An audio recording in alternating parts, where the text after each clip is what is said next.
제가 어렸을 적만 해도 동네에 등이 굽으신 할머님들을 자주 봤습니다. 소위 꼬부랑 할머니들이 많았는데 얼마나 많았냐 하면 꼬부랑 할머니라고 하는 동요가 발표될 정도로 그렇게 많은 분들이 계셨죠. 꼬부랑 할머니가 그거 아시죠? 예.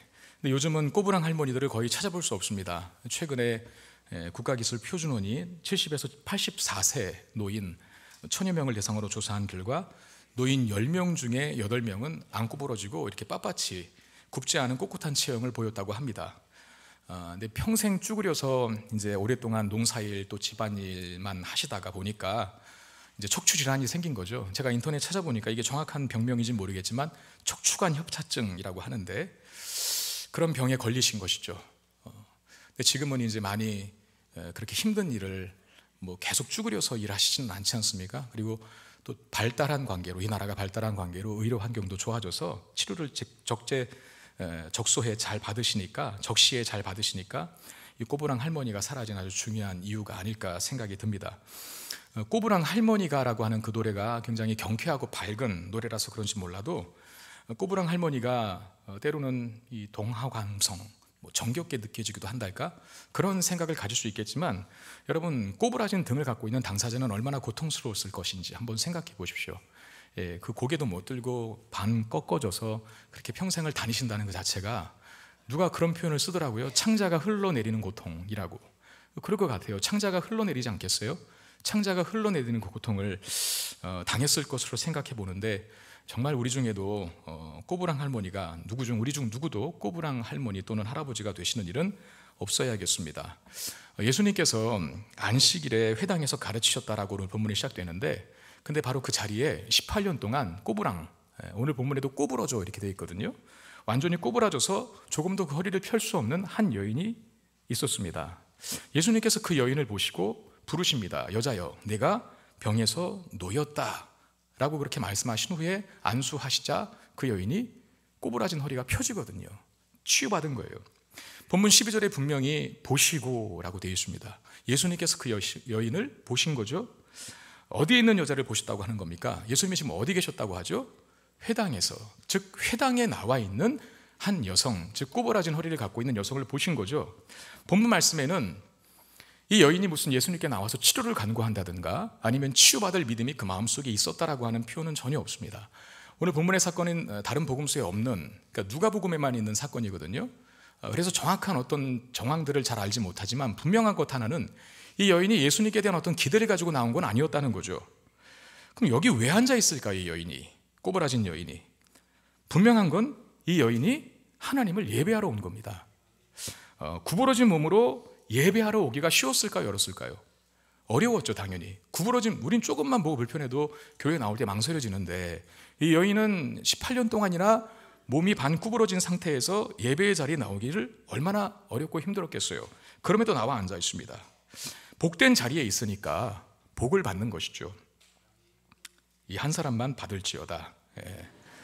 아멘을 여러분 적시에 하셔야 돼요. 아셨죠?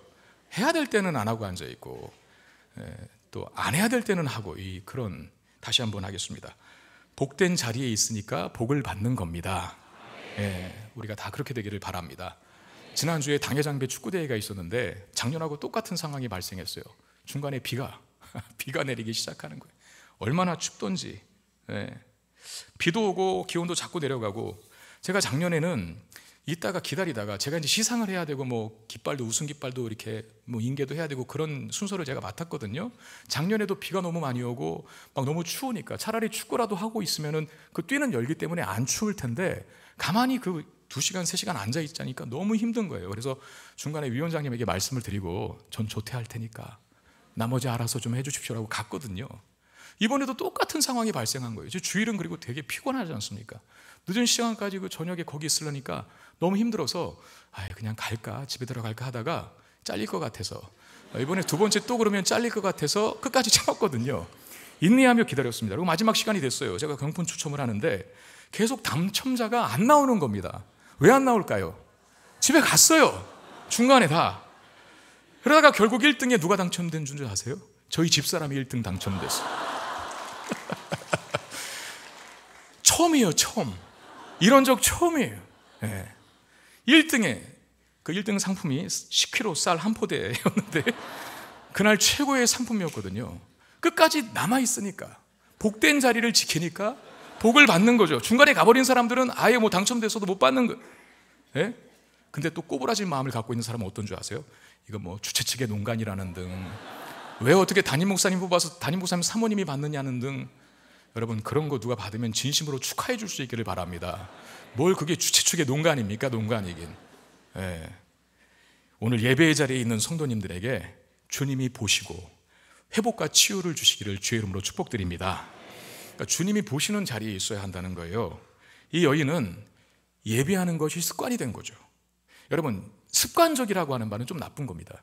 예배를 드리는데 예배가 습관적이 된다는 것은 무슨 뜻입니까? 형식적으로, 마음도 없이 그냥 드리는 것, 이게 분명 잘못된 것일 텐데, 그런데 예배하는 것이 습관이 된다는 말은 뭔 뜻입니까? 그건 고민하지 않는다는 거예요.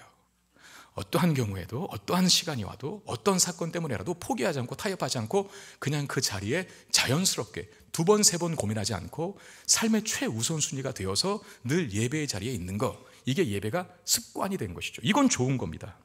새벽기도 시간에도 보면 그런 분들을 보거든요. 겨울에는 폭설이 내릴 때가 있고 여름에는 태풍이 불을 때가 있어요. 그 다음날 막 태풍이 불어온다, 그래서 집에서 조심하십시오, 나가지 마십시오라고 그 뭐 뉴스에서 그런 보도, 날씨 보도할 때 하지 않습니까? 그러면 만약에 제가 그날 인도인데, 그 다음날 새벽기도 인도인데 어떤 생각을 갖는 줄 아세요? 저 혼자 예배 드린 건 아닐까? 나 혼자 새벽기도 하는 건 아닐까? 이 와중에 누가 나올까 싶어서 나와서 있잖아요. 그 뭐 계시는 성도는 항상 있어요.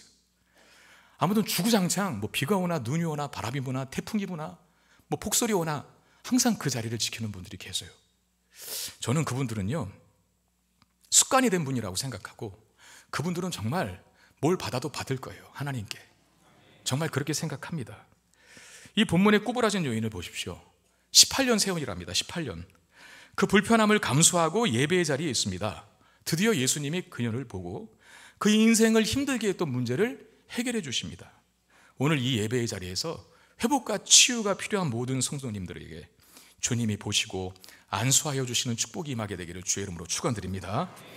하나님이 주목하시는 인생이 되셔야죠. 그 여인을 보시고 그랬잖아요. 그 여인이 아이 나 힘들어, 오늘은 회당 안 갈래, 오늘 예배 안 드릴래, 그러면 주님께서 보셨겠어요? 나왔잖아요. 그죠? 불편해도 힘들어도 그게 습관이 돼서 나왔잖아요.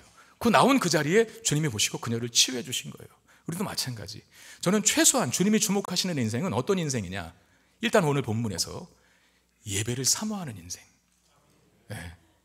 그 인생을, 그 사람을, 그 성도를 주님이 주목하시고 회복과 치유가 필요할 때 반드시 회복과 치유의 은혜를 주실 줄로 믿습니다. 이 여인이 예수님을 통해 치유된 사실, 정말 기쁜 일이죠. 정말 경사예요. 이건 본인의 경사일 뿐만 아니라 가족들의 경사고 동네 사람들, 마을의 경사일 겁니다. 그런데 한편으로 생각해 보면 왜 이 여인은 18년 동안이나 치유받지 못했을까 하는 의문이 남습니다. 이 여인이 회당에서 드리는 예배의 자리에 계속 참석했거든요. 왜 그때는 이런 치유를 경험하지 못했을까? 여러분, 회당은 어떤 장소를 말합니까? 여러분 다 아시는 대로 남유다 왕국이 BC 587년에 바벨론이라고 하는 제국에 의해서 멸망을 당합니다. 그런 다음에 수많은 유대인들이 세계 도처에 뿔뿔이 흩어져요. 세계 도처에 뿔뿔이 흩어지고 자국에 있던 예루살렘 성전, 하나님께 예배하는 하나님 임재의 처소였던 예루살렘 성전이 파괴됐으니까 더 이상 하나님을 예배하는 장소를 잃어버렸잖아요. 그러니까 흩어진 유대인들이 예배의 장소를 대체하여 만든 게 있었으니 그게 바로 회당입니다. 회당. 세계 각각 도처에서 흩어져서 회당을 만들고 거기 모여서 하나님을 예배하는 거예요. 그런 후에 바벨론 포로 기간이 끝나고 1차로 귀환했을 때 에스라라고 하는 사람, 여기 성경에도 에스라서가 있지 않습니까? 그 에스라라고 하는 사람이 말씀을 가르칩니다. 그때 말씀을 가르치면서 이 회당 제도가 정비된 것으로 보여요. 하나의 조직화된 것이죠. 그로 인해서 이스라엘의 각 성과 촌락마다, 그리고 심지어 예루살렘에도 회당이 세워졌어요. 그러니까 유대인들은 남자 10명만 모이면 회당을 짓는 겁니다. 그리고 그 회당을 지을 때 마을과 촌락 가장 중앙 센터에다가 줬어요. 왜냐하면 어디에 살든, 마을 어디에 살든 가장 단거리, 최단거리에서 올 수 있도록, 예배의 자리에 올 수 있도록 마을 가장 중앙에다가 회당을 지어놨습니다. 거기서 말씀을 가르쳤고, 거기서 기도도 하고, 거기서 성도 간의 교제도 나누고, 거기서 심지어는 재판도 하기도 했었다는 거죠. 그리고 가장 중요한 회당의 기능 중에 하나가 뭐냐면 그곳에서 하나님을 예배하는 겁니다. 예배. 그리고 그 회당을 주관하고 총괄하는 사람이 있었는데 그 사람이 오늘 본문에 나오는 누굽니까?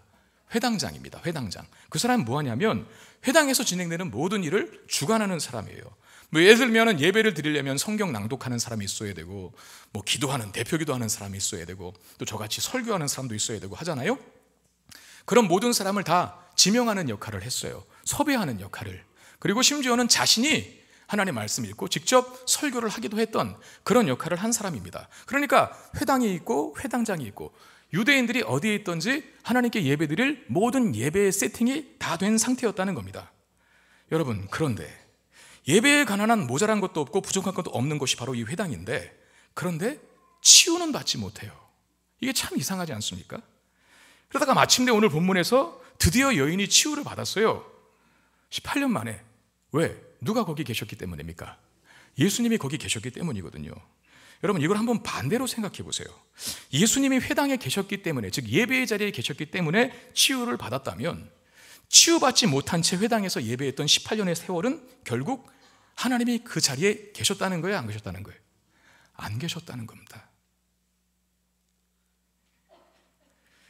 이게 말하는 게 뭘까요? 이스라엘은 이제껏 하나님 없이 형식만 남은 종교 생활을 하고 있었다는 거죠. 그러니까 치유와 회복이 일어나지 않았던 거예요. 이런 논리를 뒷받침하는 증거가 오늘 본문에 기록되어 있는데, 여인이 치유받은 후에 나타난 그 회당장이라고 하는 사람의 반응 한번 보세요. 이 사람의 반응이 그때 당시 이 회당 예배에 하나님이 없고 형식만 남았구나, 이걸 알게 하는 단서가 되거든요. 자, 14절 말씀을 같이 읽겠습니다. 시작. 회당장이 예수께서 안식일에 병 고치는 것을 분내어 무리에게 이르되 일할 날이 엿새가 있으니 그동안에 와서 고침을 받을 것이요 안식일에는 하지 말 것이니라 하거늘 그랬어요. 아까도 제가 얘기했지만 회당장은 오늘날 목회자와 같은 역할을 하는 사람입니다. 목회자와 같은 역할. 그러니까 마을 사람들의 어떤 영적인 생활을 관리하고 또 영적인 유익을 도모하기 위해서 자기의 인생을 드리고 사는 사람이 바로 회당장이었거든요. 그러니까 이 회당장은 아무튼 유대인 남자 10명만 모이면 그 마을에 다 회당이 세워졌다니까, 이 회당장은 그 여인이 누군지, 또 누집 딸인지, 어디 사는지 다 알았을 거예요. 네, 목회자니까, 자기 성도인데 그거 왜 모르겠습니까? 그러면 인간적인 동정심에서라도 18년 동안 저렇게 구부려 다니느라고 고생을 했는데 예수님 때문에 치유받아서 그 허리가 펴졌다면 정말로 놀랄 노자, 귀하고 위대한 일이 펼쳐졌는데 그거 축하해주고 기뻐해줘야 마땅한 일 아닙니까? 그런데 지금 뭐하고 있다고요? 화내고 있어요. 분노하고 있어요. 여인이 치유받은 것을 보고 같이 기뻐해주고 축하해주기는커녕 예수님이 안식일에 치유하는 일을 했다고 분노하고 있습니다. 여러분, 안식일 계명은 10계명 중에 4번째 계명에 해당이 됩니다. 이런 말씀이 있잖아요. 안식일을 기억하여 거룩히 지키라 라고 했는데, 그 세부적인 조항 중에 그런 게 있죠. 안식일에는 일하면 된다, 안 된다? 안 된다. 안식일에는 절대 네 가축들도 다 쉬게 하고 절대 남종 여종 다 일하게 하지 말라라고 일을 금지하시는 것을 발표했어요. 왜 그렇게 하셨을까요? 하나님을 묵상하고 하나님을 예배함으로 하나님과 더 깊이 있는 교제를 통해서 영혼의 쉼을 얻고 나머지 시작되는 6일을 힘있게 살라라고 하는 차원에서 일을 하지 못하게 한 거예요. 여러분, 간단하게 상식적으로 한번 생각해 보세요. 우리가 주구장창 1년 365일 한 번도 안 쉬고 하루도 안 쉬고 일만 한다면 여러분 살겠습니까? 못 살죠. 죽죠. 그게 무슨 생명력이 나타나겠어요? 정말 죽지 못해 사는 거고 죽지 못해 하는 일이 되지 않겠습니까? 쉬어야 돼요. 근데 특별히 안식일에 일을 쉬라고 하는 것은 하나님을 예배하고 하나님을 더 깊이 묵상함으로, 왜냐하면 다른 일 하면 그 일이 방해되니까 하나님을 예배하고 하나님을 더 깊이 있게 묵상함으로 영혼의 쉼, 영혼의 회복을 얻고 그 회복된 힘을 가지고 6일 동안 이제 나가서 힘있게 하나님의 사람으로 살라고 하는, 그러니까 안식일에 일을 금하신 것은 풍성한 생명력을 회복하라고, 다시 안식일에 일을 금지하신 이유는 풍성한 생명력을 회복하라고 하신 하나님의 배려였다는 겁니다. 그런데 죄악된 인간이 이 선한 계명을 어떻게 변질시켰습니까? 일하지 말라는 명령에 대한 세부 규정을 만들어 놓고 거기에 위배되면 다 법을 어긴 범법자로 만들어서 정죄하고 비난하는 도구로 삼았다는 거예요. 이런 거죠. 예를 들면 너 이랬지, 너 이랬지, 넌 범죄한 거야. 너 자녀 공부시켰지, 주일날 너 범죄한 거야. 누가 학원 보내래? 라고 하면서 너 가게에서 돈 썼지, 마트 가서 뭐 샀지, 주일날 왜 돈 써? 라고 하면서 고발하고 감시하고 비난하는, 여러분, 풍성한 생명을 회복하는 날이 서로 고발하고 비난하고 고소하고 감시함으로 죽고 죽이는 죽음의 날로 바뀌었어요. 꼬여도 한참 꼬였죠. 사실은 꼬부라진 여인이 육체의 질병을 가지고 있었다면 이 회당장은, 꼬부라진 여인이 치유받은 것을 보면서 분노했던 이 회당장은 그야말로 그 영혼이 꼬부라져 있는 겁니다. 사실 이것이 죄의 결과이기도 합니다. 항상 삐딱하게 모든 걸 바라보고 정죄하고 비난하고 감시하고 고발하는 게 사실 죄의 결과거든요. 왜 제가 죄의 결과라고 말씀드리냐면, 아담이 범죄하기 전에, 그러니까 인간 세상에 죄가 시작되기 전에 죄 없는 아담의 눈으로 그 아내 하와를 볼 때 아담이 뭐라 그랬어요? 이는 내 뼈 중에 뼈요, 살 중에 살이라 라고 하면서 최고로 칭찬했고 최고로 극찬했어요. 죄짓기 전에 눈으로 봤을 때의 아내의 모습이었어요. 그런데 아담이 범죄하고 난 다음에 죄의 렌즈를 끼고 아내를 바라보니까 뭐라 그랬습니까? 하나님이 당신이 주신 저 여자 때문에 내가 선악과 먹었습니다. 난 잘못 없습니다. 저 여자 책임입니다. 라고 하면서 책임을 전가할 뿐만 아니라 비난하고 정죄하고 고발하고 고소했습니다. 안식일이 감시하고 감시당하고 비난하고 정죄하고 그러다 보니까 기쁨과 감사를 잃어버리고 무거운 짐만 더 지워지게 되는, 풍성한 생명력을 회복하기는커녕 무거운 짐만 더 지워지게 되는 그런 날로 변질됐다는 거예요. 지금 회당장이 이 비슷한 행동을 하고 있는 겁니다. 예수님은 이런 회당장의 말을 반박하시는데 15절 16절 주께서 대답하여 이르시되 외식하는 자들아, 너희가 각각 안식일에 자기의 소나 나귀를 외양간에서 풀어내어 이끌고 가서 물을 먹이지 않니? 그러면 18년 동안 사탄에게 매임받은 이 아브라함의 딸을 안식일에 이 매임에서 푸는 것이 합당하지 아니하냐? 회당장이 분노했잖아요. 분노한 이유가 뭐였어요?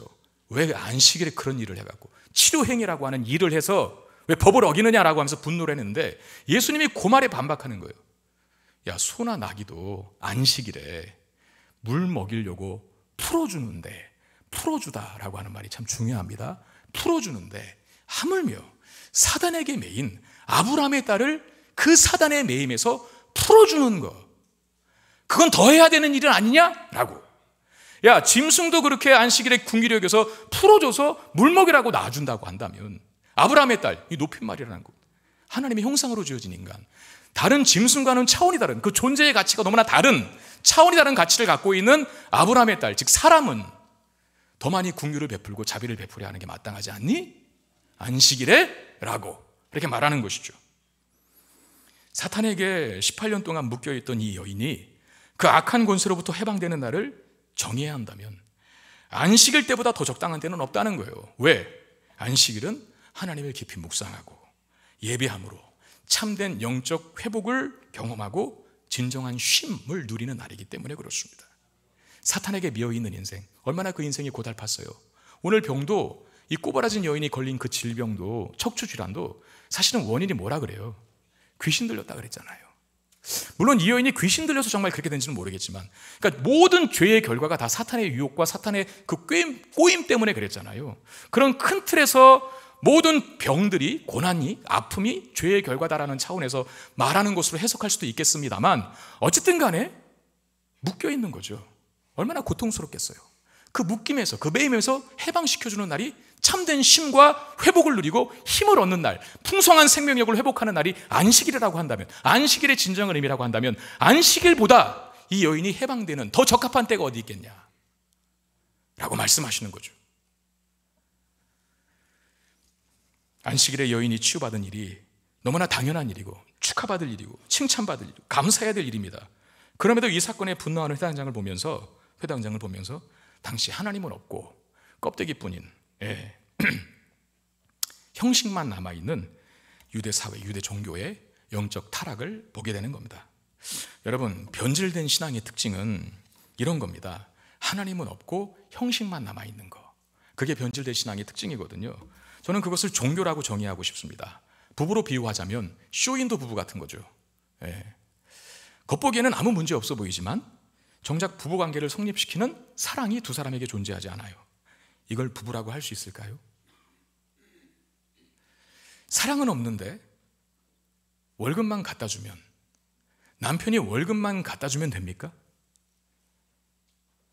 아내가 밥만 해주면 되는 건가요? 그러면 할 일 다 한 겁니까? 그게 부부입니까?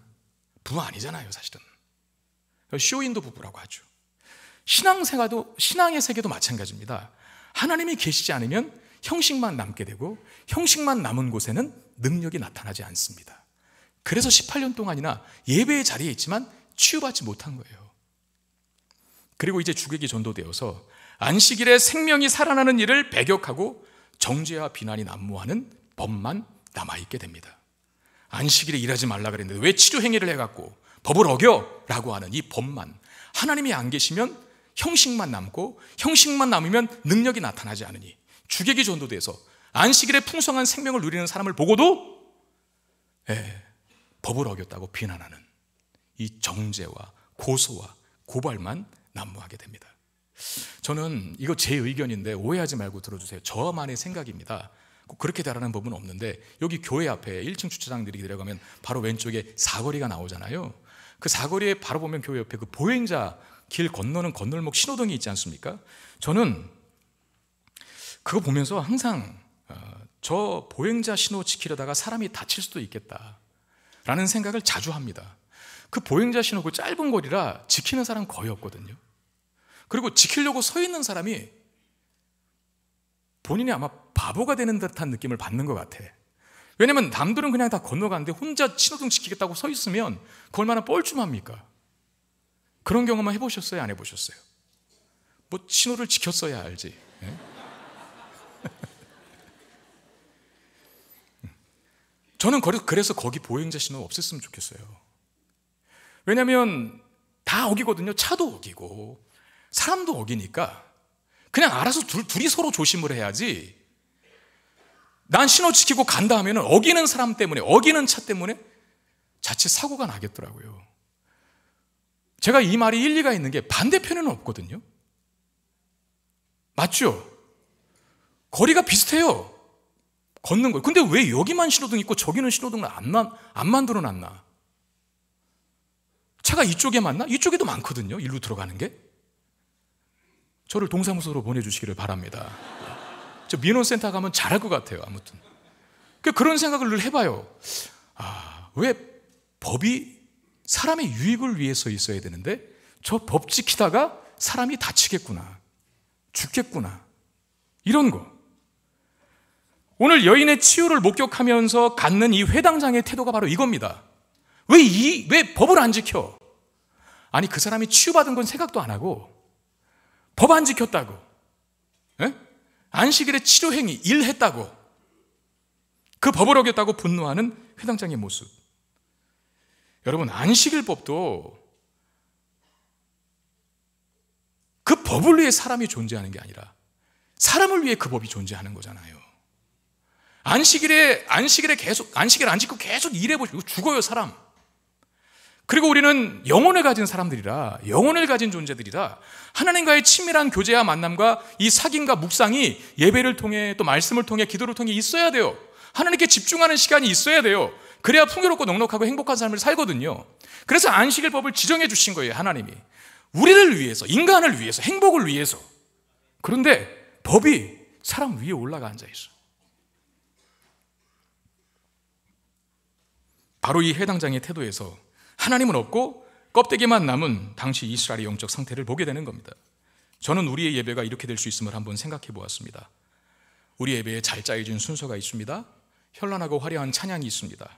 세련된 성가대의 노래가 있고 출중한 언변의 대표 기도자가 있고 또 설교자가 있습니다.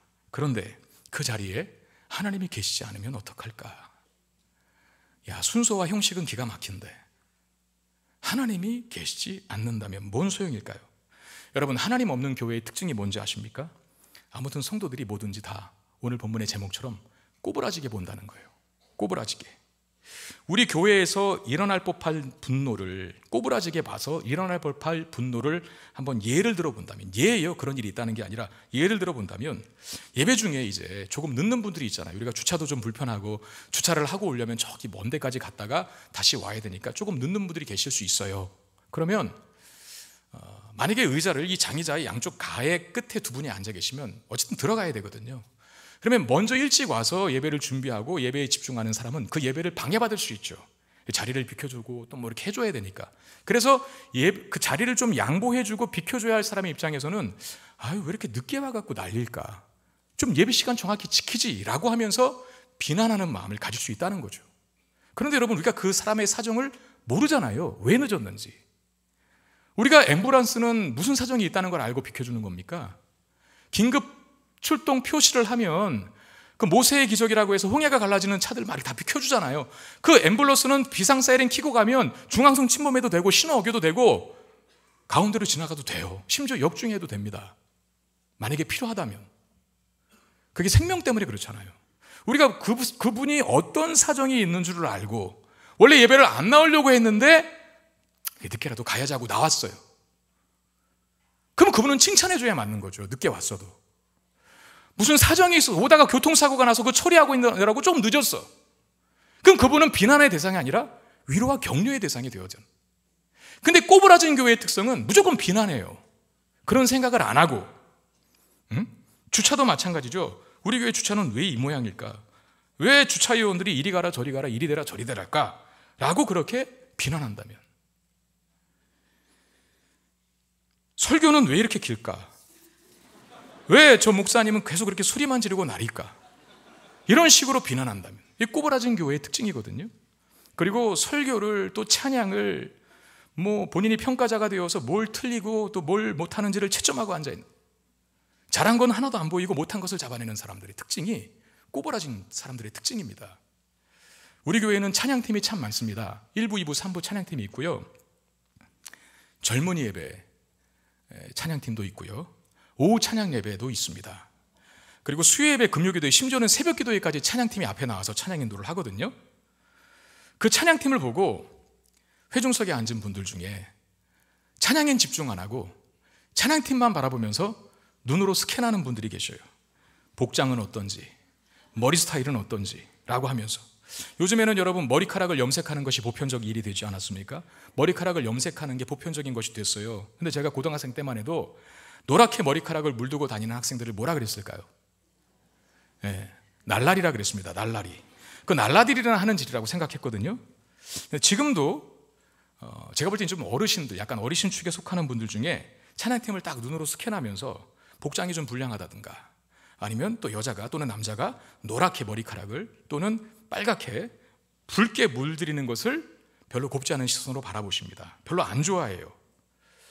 그런데 제가 그렇게 노란색으로 또는 빨간색으로 염색한 젊은 어떤 분들을 보면서 불편한 마음을 갖고 있고 뭔가 이렇게 성가시게 안 좋게 느껴지는 어르신들에게 묻겠습니다. 노랗게 염색하는 건 안 되고 어르신들이 까맣게 염색하는 건 괜찮습니까? 하나님은 노란색은 싫어하시고 검정색만 좋아하시는 분일까요? 우리가 우리 기준에 자꾸 이렇게 꼬부라져 갖고 생각과 태도가 유연하지 못해서 자꾸 비난하고 정죄할 때가 많거든요. 근데 그게 하나님 없는 교회의 특징이에요. 문제는 만약에 우리가 자꾸 이렇게 꼬부라진 태도로 바라보고 평가하고 비난하고 서로 정죄한다면 우리는 우리의 예배 속에서 아무 기적도 회복도 경험하지 못할 겁니다. 왜? 서로 비난하고 정죄하는 그 자리에 주님은 계시지 않기 때문에 그렇습니다. 이런 이야기가 있습니다. 어떤 사람이 우물에 빠졌는데 지나가다가 그걸 본 공자가 이렇게 말했다고 합니다. 내가 그렇게 들어가지 말라 그랬는데, 내가 들어가지 말라 그랬지 왜 내 말 안 듣고 들어가서 그 사단을, 그러면서 막 야단만 칩니다. 그 다음에 석가모니가 지나가 보았어요. 석가모니가 이렇게 말합니다. 아이 참 어떻게 하다가 이렇게 되었나, 나미아비타불, 참 불쌍하다. 그리고 끝났어요. 이제 예수님이 지나가시면서 보셨습니다. 예수님은 한 말씀도 안 하시고 내려가셔서 밀어 올리시고 건져주셨습니다. 어느 목사님 설교에 이런 이야기가 있더라고요. 중요한 건 뭡니까? 예수님은 비난하거나 정죄하지 않으셨다는 거예요. 그리고 석가모니처럼 동정만 하고 계시지도 않았어요. 도와주셨어요. 건져내셨어요. 제가 가만히 여기 예배 시간에 앉아있다가 이 부분에 대한 생각이 무슨 생각이 들었냐면, 그렇구나, 정말 그 둘째 아들이 집 나갔을 때 아버지 먼저 죽어주세요라고 하면서 유산을 먼저 받았고 갖고 나갔지 않습니까? 그리고 다 탕진해서 인생 망해서 돌아왔을 때 아버지가 내가 그러지 말랐지 이렇게 야단치지 않았어요. 한 번도 비난하거나 정죄하지 않았더라고요. 그냥 자식이 오니까 자식 그대로를 받아줘요. 잘 돌아왔다.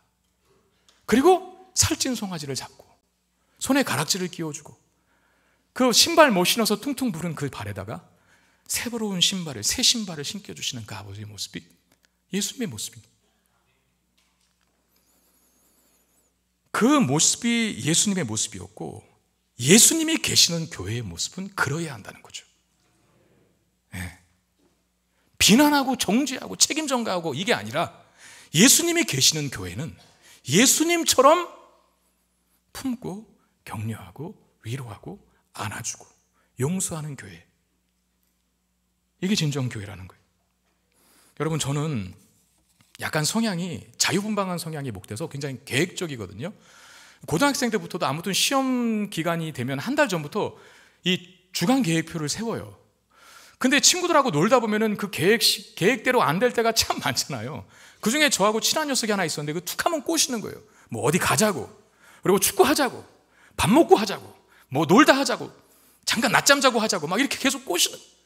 그럼 제가 또 마음이 약해서 친구 관계를 우선적으로 생각해야 된다라고 그래서 또 따라가요. 그러고 나서 또 후회하는 거예요. 이게 지키지 못한 거, 내일가가 망쳐버린 것에 대해서 내가 다시는 저 녀석을 보지 않으리라 결단하고 다짐하는데 또 그 다음날 또 같이 놀고 앉아있고 마음은 또 상해 있고. 대학 때도 그랬어요. 대학 때도 정말 저는 계획적이었어요. 정말 저를 보고 진짜 놀란 사람들이 많았습니다. 당구 치러 가자고, 수업 끝나면 어디 가자고 얘기를 많이 하거든요. 뭐 당구장 한 번도 못 가봤지만, 치지 못하지만 가고 싶더라고요. 놀고 싶더라고요. 그런데 제가 세운 시간 계획에 지장을 받을까 봐, 차질이 생길까 봐 저 많이 거절했습니다. 안 갔어요. 그리고 만약에 한 번이라도 가서 제 계획의 일과가 흐트러지면은 그날 하루 종일 기분이 나쁜, 뭔가 꼭 뭔가를 안 해놓은 것 같은 그런 느낌 때문에 잠을 설쳤던 그런 성향의 사람이거든요. 근데 여러분, 이런 자가 목회자가 됐는데 목회 현장은 스케줄대로 되는 게 아닙니다. 변화무쌍한 사건과 사고가 많아요. 신방도 가야 되고, 어쩌다가 장례가 나면 갈 때도 있고, 누군가를 위로해야 될 때가 있고, 급하게 기도를 해야 될 때가 있고, 누군가가 뭔가를 요청해서 내 계획과 일정을 내려놓고 거기에 맞춰 해야 할 때가 참 많이 있더라고요. 나의 스케줄을 포기해야 목양을 할 수 있게끔 되어 있는 그런 구도가 참 많더라고요. 그런데 정말 하나님께서 원하신 건 뭘까? 주구장창 너의 스케줄과 계획을, 그 너가 마음에 안 든다고 해서 너의 성향과 기질이 그거라고 해서 지금 양은 죽어가는데, 양이 이런 필요를 원하는데 그거 외면한다면 네가 참된 목자겠냐? 라고 하는 주님의 음성이 들리는 거죠. 그렇구나. 내 계획에 차질이 생긴다 할지라도 목회라면, 양들을 위한 일이라면, 그게 생명을 위한 일이고 영혼을 살리는 일이라면 열일을 제쳐두고 가서 하는 게 마땅한 것 아니겠습니까? 우리가 하나님을 사랑하고 하나님과 동행하고 하나님의 뜻을 따라 살려고 할 때 하나님은 거기 계시고 그곳에서 우리를 치유하고 회복시켜 줄 것입니다. 그리고 그렇게 하나님의 은혜로 치유되고 회복된 우리가 이제는 서로가 서로를 치유하는 복의 통로들이 되는 거예요. 기도로 치유해주고, 격려로 치유해주고, 위로로 치유해주고, 축하로 치유해주고. 그래서 은혜가 넘치는 사람은요, 어쩔 수 없어요. 얼굴이 밝아요. 진짜. 은혜가 없는 사람은요, 늘 그래요. 얼굴이, 표정이. 정말 그 이쁜 거 잘생긴 거와 상관이 없어요. 교회는 밝아야 됩니다. 네. 교회가 은혜가 넘치고 하나님이 계시면 풍성한 생명력이 나타나서 거기가 밝아져요. 그게 행복 아닙니까? 우리가 신앙생활하고 인생을 사는 동안 밝고 경쾌하고 기쁘고 즐겁게 사셔야죠. 하나님의 마음을 품고 하나님이 계시는 곳에 내가 있고 내가 있는 곳에 하나님이 나와 동행하실 때 우리의 삶에 풍성한 생명력이 넘쳐나게 될 줄로 믿습니다. 예수님은 18년 동안 허리를 못 펴고 산 여인을 안식일에 고치셨습니다. 근데 회당장은 그 일에 분노했습니다. 예수님과 회당장, 이 두 사람의 차이는 뭘까요? 하나님이 그의 마음에 계신가 그렇지 않은가일 겁니다. 다르게 표현한다면 하나님을 사랑하는가 그렇지 않은가입니다. 하나님을 사랑하면 있는 그 자리에 회복과 치유가 일어납니다. 귀신 들려 꼬부라진 인생을 회복시켜 주시기를 원하시는 하나님이 그 자리에 임재해 계시기 때문입니다. 그러나 하나님이 계시지 않으면 비난하고 정죄할 궁리만 합니다.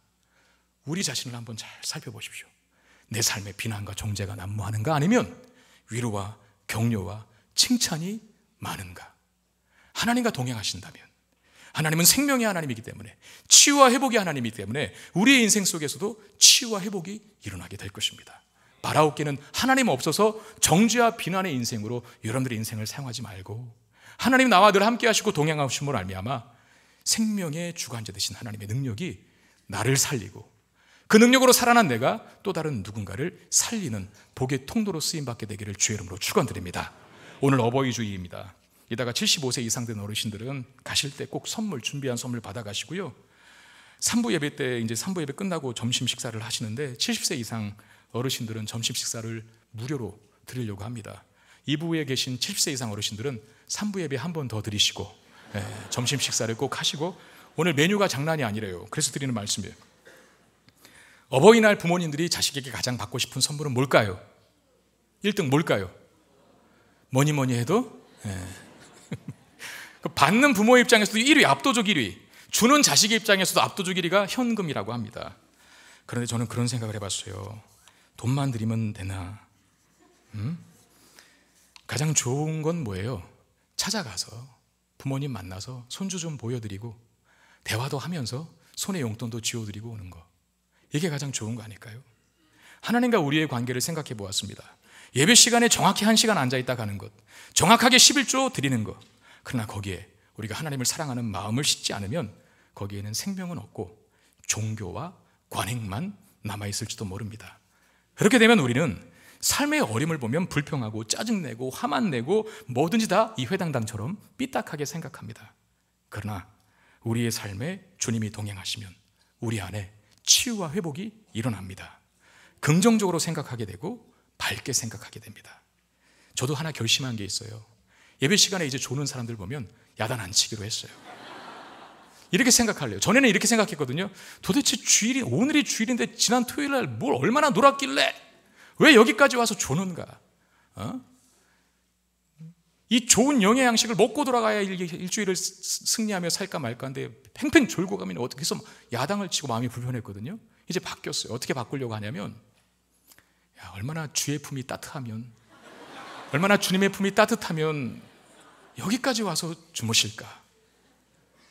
수면제 몇 시발을 집어들어도 잠 못 잔다고 하시는데, 여기만 앉아 계시면 그렇게 포근한 주님의 품 안에서 저렇게 고나게 잠이 들 수 있을까? 이렇게 생각한다든가, 아니면 전날에 그렇게 어마어마한 무리한 엄청난 일을 했음에도 불구하고 예배의 자리 지키겠다고 그 마음 하나 가지고 오셨구나. 참 칭찬해 줘야겠다. 제가 특별히 칭찬 많이 하는 사람은 그날 좋은 겁니다. 그렇게 바꾸려고 해요. 근데 한 가지만 당부의 말씀을 드린다면, 대놓고 졸지는 말아주시길 바랍니다. 교육자들은 예외입니다. 교육자들은 절대 졸면 안 돼요. 교육자들이 영혼의 체험을 못 받으면 영혼을 케어할 수가 없습니다. 교육자 제외, 성도님들은 졸아도 됩니다. 이 맞는 건가요? 제가 지금 하는 게? 이렇게 목회하는 게 맞는 건가요? 분명한 건 하나님이 계신 곳에는 치유와 회복이 일어난다는 거, 이게 살아있는 신앙생활입니다.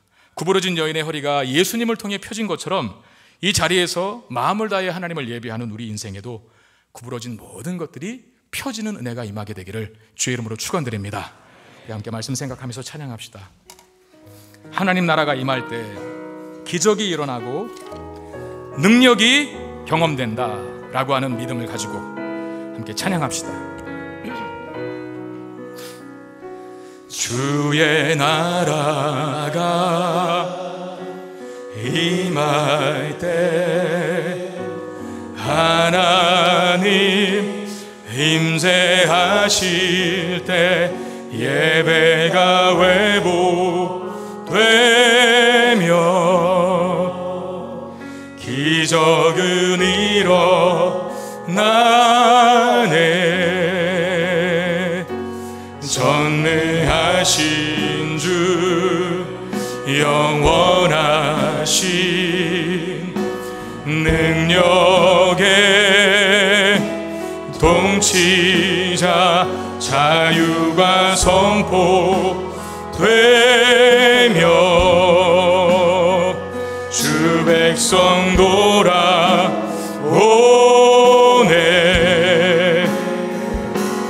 하나님 나라 임하소서.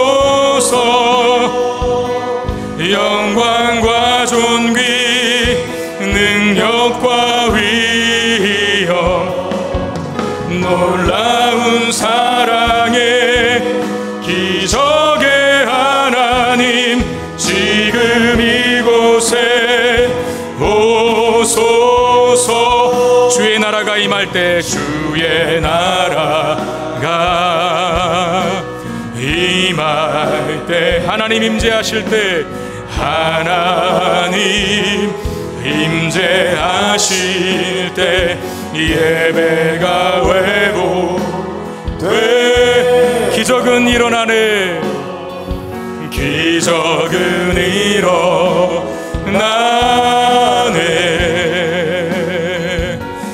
전능하신 주 영원하신 능력의 통치자 자유가 선포되며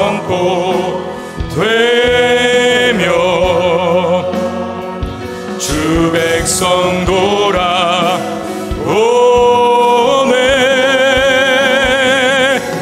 하나님 나라 임하소서. 영광과 존귀 능력과 위엄 놀라운 사랑의 기적의 하나님 지금 이곳에 주 높고 위대하심을 주 높고 위대하심을 크게 외쳐 선포하네. 만왕의 왕 주 하나님 지금 주 높고 위대하심을 주 높고 위대하심을 크게 외쳐 선포하네. 만왕의 왕 주 하나님 지금 하나님 나라 임하소서. 하나님 나라 임하소서. 영광과 존귀 능력과 위엄 놀라운 사랑의 기적의 하나님 지금 이곳에 오소서. 우리 기도할 때 하나님 내가 예배하는 그 자리에 주님 임재하여 주옵소서. 하나님 내가 살아가는 모든 순간에 모든 삶의 격에 하나님 동행하여 주옵소서. 그리하여 고발과 비난과 정죄와 꼬부라진 생각으로 판단하는 것이 아니라 내가 있는 곳이 위로와 축복과 격려와 칭찬과 감사가 넘치게 하여 주옵소서. 그래야 내가 풍성한 생명력을 회복하고 나아가 나로 인하여서 죽어있는 땅이 살아나고 어두워진 곳이 밝아지는 역사가 있게 해 주시옵소서. 우리 이 마음으로 같이 기도하겠습니다. 아버지 하나님 은혜와 사랑을 감사합니다. 오늘 주신 말씀 붙잡고 기도합니다. 하나님이여, 하나님이여, 우리와 동행하여 주옵소서. 우리 예배 속에 임재하여 주옵소서. 형식만 난무하는 죽은 껍데기와 같은 예배가 아니라 하나님 임재하시고 자정하시는 예배 드릴 수 있도록 은혜를 베풀어 주옵소서. 하나님 임재하시는 삶과 하나님 임재하시는 예배자의 삶에 나타나는 특징 중에 하나, 비난과 정죄가 아니라, 고발과 고소가 아니라 서로를 사랑하고 위로하고 또 격려하고 축하하는 것이라 하셨습니다. 오 주님, 우리 교회에 우리 사랑하는 성도들의 삶에 우리가 드리는 예배의 자리에 주님 동행하시고 임재하시사 우리의 생애 속에, 우리의 삶 속에 풍성한 생명력이 넘쳐나게 하여 주시옵소서. 내가 있는 곳이 밝아지게 하여 주시고, 하나님이여, 죽음의 기운이 많아는 곳이었다면 풍성한 생명력으로 넘쳐나는 곳 되게 해 주시옵소서. 오 하나님, 치유와 회복이 임하기를 원합니다. 우리 안에 있는 구부러진 모든 것이 펴지게 되는 역사가 있게 되기를 원합니다. 주님 역사하여 주옵소서. 주님 일하여 주옵소서. 우리 아픈 곳을 주님 만져 주시옵소서. 주님 있습니다. 주님 동행하여 주옵소서. 아버지,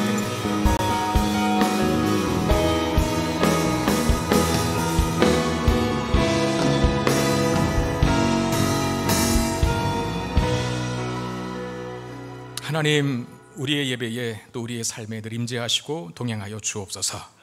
하나님이 함께하시고 거하시는 인생 속에 나타나는, 그래서 웃음과 기쁨과 감사와 찬송과 위로와 격려가 충만하게 해 주시옵소서. 우리 스스로가 하나님 때문에 풍성한 생명력을 누릴 뿐만 아니라 우리가 있는 곳이 죽어있는 땅이든 어두운 땅이든 되살아나고 밝아지는 은혜의 역사가 있게 해 주시옵소서. 귀한 힘을 받아주시고, 특별히 오늘 어버이 주일인데 우리 사랑하는 어르신들에게 영광에게 강건함 주시고, 하나님 풍성한 위로 주시고, 천국 가는 그날까지 믿음 변치 않으며 더 주님을 뜨겁게 사랑하는 마음 갖게 해 주시옵소서. 우리 주 예수 그리스도의 이름으로 간절히 축복하며 기도하옵나이다. 아멘.